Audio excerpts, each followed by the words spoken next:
Hello आज आम जाऊँ बाड़ी में देखिए आम बाड़ी केते गछ पतर अच्छी एवं आम बाड़ी पहुँच सारे चलो देखिए आम बाड़ी केते गछ गछ गछ लगी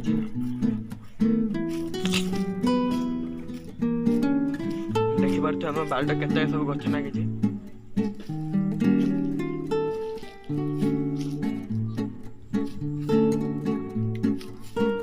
बैगन गचर भी गोटे बैगन आहरी गच चलो देखा आम आउ को गच कौन कौन हो जदि आउ भिडियो देखा चाहते लाइक एंड सब्सक्राइब करूँ।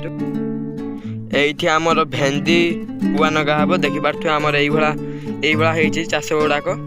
आपन भी जदि आम ठार कि नवा चाहते आमको कमेंट रे कहतु। देखो आमर ये गोटे छोटिया लंका गछ ता देहरे पुणी गोटे लंका होता आमर जो गुआ गुआ गछ से हापुल गुड़ाक गुआ हो यही आप देखिपार यार आमर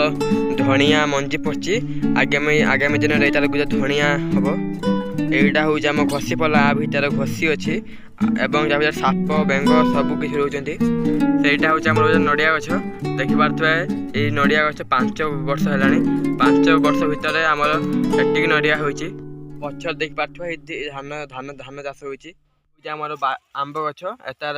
आंब होता लेकिन एबे होनी पुणी आंब है मुझे गोटे लंग भिडियो कर छाड़ी आमर आंब गछ एतार आंब होता लेकिन एबे होनी पुणी आंब है मुझे गोटे लंग भिडियो कर छाड़ी ये हूँ मो छुआ भाई ये भी मो सागर ब्लॉग बनाया आसी आमर नगाई पालंग शाग आगामी दिन में पालंग शाग हम देखो एथे भी केते गुड़ा गछ नगाई ना मुझे जानी आप जो जानते आम कमेंट कहतु बाड़ी के आस मत के असुविधा है आपड़ लाइक करूँ।